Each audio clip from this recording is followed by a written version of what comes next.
Today we are starting a new topic, rise of liquid in capillary. हमने इससे पहले capillary tube किसे कहते हैं उसके बारे में डिस्कस किए थे। अभी हम डिस्कस करने वाले हैं कि उस कैपिलरी ट्यूब में लेवल राइज कैसा होता है, फॉल्स कैसा होता है, या कितना राइज होता है, कितना फॉल्स होता है। उसके लिए हमको एक्सप्रेशन तैयार करना है। उस एक्सप्रेशन के लिए हम सबसे पहले एक कैपिलरी ट्यूब कंसीडर करेंगे, और ये कैपिलरी ट्यूब दोनों एंड से ओपन है। Consider a capillary tube open at both ends, जो दोनों एंड से ओपन है, एंड डिप्ड इन लिक्विड, और इसे लिक्विड में डुबोया गया है। ठीक है। And liquid wets the walls, और ये लिक्विड ऐसा है जो इसके वॉल्स को वेट्स कर रहा है, यानी कि मुकम्मल तौर पर डोमिनेट कर रहा है। ठीक है, of the tube. Therefore angle of contact is acute, इसलिए यहाँ पर एंगल ऑफ कांटेक्ट क्या बनेगा, एक्यूट बनेगा। और जो कर्व बनेगा वो कर्व बनेगा कैसा, कॉनकेव शेप में कर्व बनेगा। ठीक है। चलिए सबसे पहले इसमें हम कंसीडर करते, लेट आर, स्मॉल आर क्या है, तो इस कैपिलरी ट्यूब का रेडियस ऑफ कैपिलरी ट्यूब। उसके बाद कैपिटल टी क्या है, तो उसको बोलेंगे हम surface tension of liquid, surface tension of liquid. और उसके बाद theta angle of contact, angle of contact. ठीक है।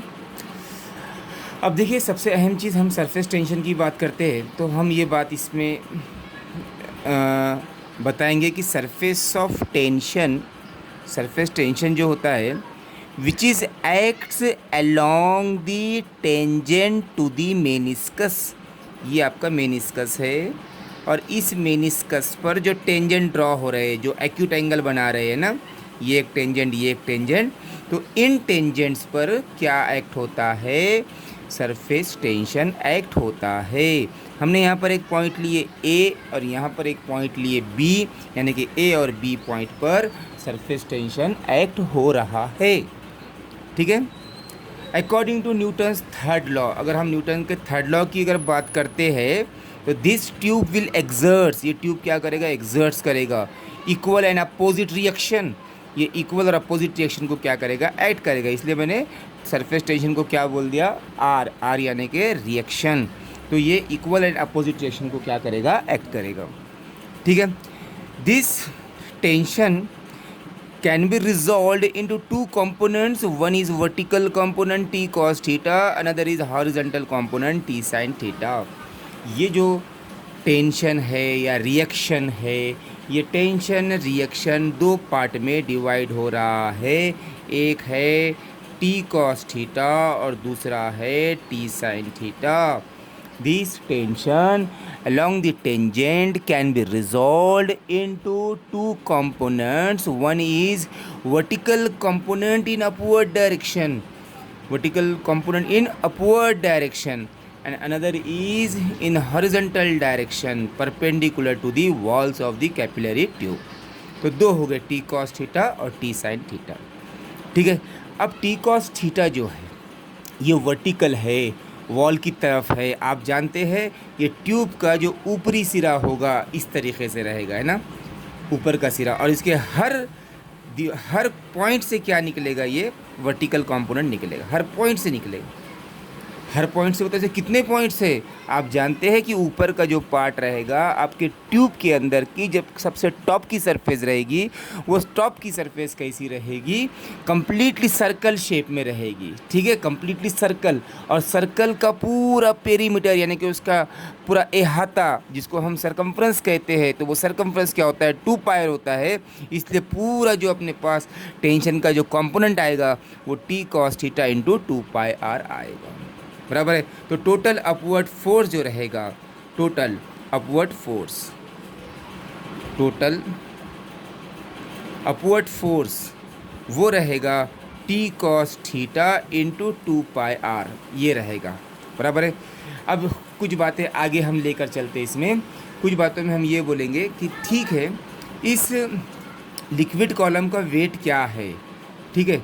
इस लिक्विड कॉलम जो हमने ये ट्यूब जो कंसीडर करें ना, तो ये एक लिक्विड का कॉलम बन गया वाला है, तो इसका वेट क्या है, तो इसका वेट हम निकालेंगे, weight of liquid column, wait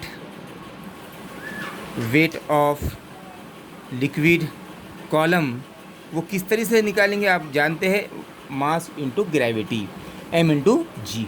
और हम जानते हैं कि मास यानी कि m क्या होता है, वॉल्यूम इंटू डेंसिटी होता है, ठीक है। तो हमारी जो इसको इक्वेशन नंबर 1 देंगे, इसको इक्वेशन नंबर 2 देंगे, इसको इक्वेशन नंबर 3 देंगे। अब ये जो m की वैल्यू है इसको इक्वेशन नंबर 2 में डालो।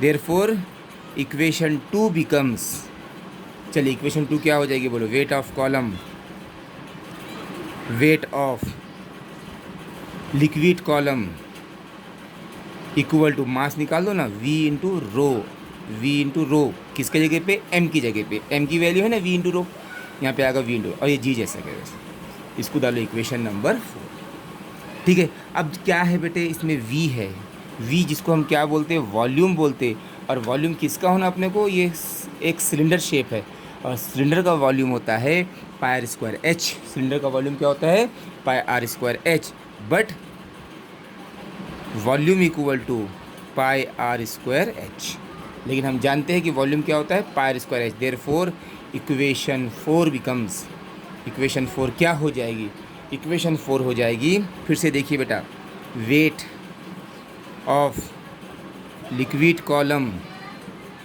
Wait of liquid column, v निकाल दो ना, v की जगह पे क्या आ जाएगा, πr²h, जो हमने ऊपर देखे थे ना, और ये रो जी जैसा के वैसा, इसको डाल दो इक्वेशन नंबर 5। तो इस तरीके से हमने वेट ऑफ लिक्विड कॉलम निकाल दिए है, वो आ गया πr²h रो जी। अब हम जानते हैं फॉर इक्विलिब्रियम, अगर हम इक्विलिब्रियम कंडीशन की बात करते हैं, फॉर इक्विलिब्रियम, तो क्या हो जाएगा, weight of liquid column should be equal to total upward force, बराबर है। Weight of liquid column, weight of liquid column, weight of liquid column equal to total upward force, total upward force, weight of liquid column equal to total upward force. और weight of liquid column आपने 5 number में निकाले, πr²h रो जी, और total upward force आपने 1 number में निकाला हुआ है, क्या है, t cos theta 2πr, t cos theta 2πr, ठीक है। इस पर से आप अपने वैल्यू जो निकालना है, राइज निकालना है, अपने टॉपिक का नाम है राइज ऑफ लिक्विड, है ना, वो तो हाइट निकालना है, तो आप एक काम कीजिए, इस पर से हाइट निकाल सकते, h को यहाँ छोड़ दीजिए, बाकी सब चीज़ें उधर आ जाएगी, t cos थीटा 2πr, और ये तमाम चीज़ें इधर जो बचे वाली h छोड़कर πr² रो जी, ये पाई और ये पाई गेट कैंसिल, r² और r भी कैंसिल हो सकता, तो अब बचा h, ये हो जाएगा t cos थीटा, और यहाँ 2 बचा, 2 को यहाँ लिखेंगे, और डिवाइड में r रो जी, r रो जी, ठीक है। This is the expression for height, ये क्या एक्सप्रेशन है, हाइट का एक्सप्रेशन है, ठीक है। अब ये एक्सप्रेशन से आप और एक चीज़ निकाल सकते, टी भी निकाल सकते, टी इक्वल टू, कैसा निकलेगा टी, बाकी सब चीज़ें इधर ला लो, क्या हो जाएगा मालूम क्या, ये हो जाएगा इधर आर रो जी, इधर आ जाएगा तो एच आर रो जी हो जाएगा, ये इधर आ गया, और 2 cos थीटा बटे में आ जाएगा 2 cos थीटा, तो ये टेंशन का भी इस पे से आप एक्सप्रेशन निकाल सकते हैं। अब उसके बाद ये जो फार्मूला तुम्हारे पास आ गया, ये फार्मूला हो गया h इक्वल टू, एक बार फिर से लिख रहा हूँ मैं, h equal to 2t cos theta divided by rho g r, ये तुम्हारा मेन एक्सप्रेशन है राइज ऑफ लिक्विड कॉलम।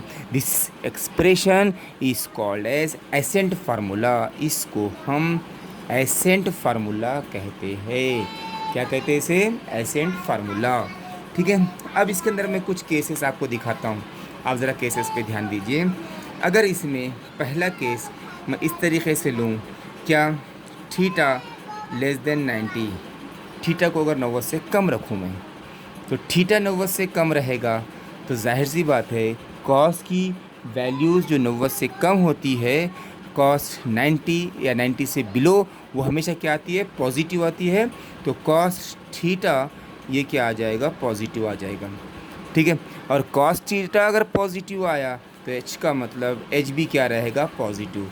और एच अगर पॉजिटिव आया तो समझा जाएगा कि यहाँ पर लेवल क्या हो रहा है, राइज हो रहा है, और एंगल क्या बन रहा है, एक्यूट। लेवल राइजेस, लेवल बढ़ रहा है, और एंगल कौन सा बन रहा है, यहाँ पर एक्यूट एंगल बन रहा है। अगर मैं दूसरे केस की बात करूँ, number second case, second case में अगर मैं ऐसा बोलूँ, अच्छा ये अगर ये कहाँ होता है वो तो आप इसकी एग्जांपल ले सकते, केरोसिन कांटेक्ट विथ ग्लास, ठीक है, केरोसिन ग्लास इसकी एग्जांपल है। दूसरा अगर मैं यहाँ पर बात करूँ कि थीटा अगर हम 90 से बड़ा लेते हैं, है ना, तो जाहिर सी बात है कॉस थीटा 90 से बड़े वाले एंगल पे कॉस क्या आता, निगेटिव आता। और कॉस अगर निगेटिव आया तो एच भी क्या रहेगा, निगेटिव रहेगा, एच की वैल्यू भी निगेटिव रहेगी। एच अगर निगेटिव है तो ये समझा जाएगा कि लेवल क्या हो रहा है, राइज नहीं, डिप्रेस्ड हो रहा है, कम हो रहा है। लेवल क्या हो रहा है, डिप्रेस्ड यानी कि कम हो रहा है।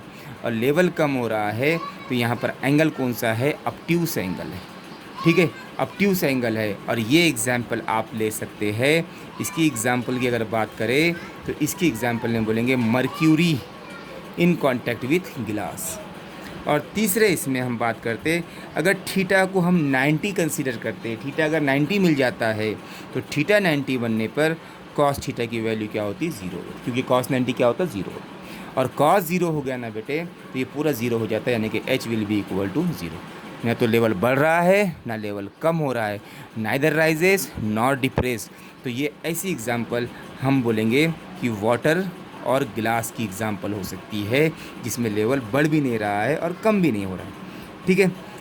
अगर हम इक्वेशन, ये जो मेन इक्वेशन है, इस इक्वेशन से बात करते हैं तो हम यहाँ पे ये बोल सकते कि हाइट जो है, हाइट h, ये डायरेक्टली प्रोपोर्शन में हो सकता है किसके साथ, सरफेस टेंशन के साथ। मतलब सरफेस टेंशन बढ़ेगा तो हाइट क्या होगी, बढ़ेगी। और दूसरा ये बोल सकते हैं कि height is inversely proportional to density. यहाँ पे हाइट डेंसिटी के साथ कौन से प्रोपोर्शन में है, इन्वर्सली, यानी कि डेंसिटी अगर बढ़ेगी तो हाइट क्या होगा, कम होगा। और तीसरा हम ये बोल सकते कि ये हाइट जो है इन्वर्सली प्रोपोर्शन में है आर के साथ, यानी कि रेडियस अगर बढ़ता गया तो हाइट क्या होगी, कम होगी। तो इन्वर्सली प्रोपोर्शन है, बराबर है। तो दस लिक्विड राइजेस मोर इन नैरो ट्यूब, यानी कि अगर ट्यूब बारीक रहा तो ज़्यादा लेवल बढ़ेगा इसका, बराबर है। और अगर वाइडर रहा, बड़ा रहा, तो इसका लेवल कम बढ़ेगा, बराबर है। तो इस लॉ को हम कहते हैं जूरिन्स लॉ, जूरिन्स लॉ कहते हैं। क्या कहते हैं इसे, जूरिन्स लॉ। अगर ट्यूब बारीक रहा, नैरो रहा तो लेवल ज़्यादा बढ़ेगा, और अगर वाइडर रहा, चौड़ा रहा तो लेवल कम बढ़ेगा इसका। तो ऐसे लॉ को हम जूरिन्स लॉ कहते हैं। तो ये होगा बेटा सबसे अहम क्वेश्चन। मैं इसके कुछ फ़ोटोज़ वगैरह भी आपको नोट्स के तौर पर भेज रहा हूँ, आप उसे अपने नोटबुक में लिखिए। पहले भी मैंने भेजा था, अभी भी मैं पूरे जो 3-4 लेक्चर के साथ जितने भी चीज़ें पढ़ाना हुए वाले वो तमाम चीज़ों के फ़ोटोज़ आपको भेजूँगा। आप उसको अपने नोटबुक में अच्छे से कॉपी कीजिए, ठीक है।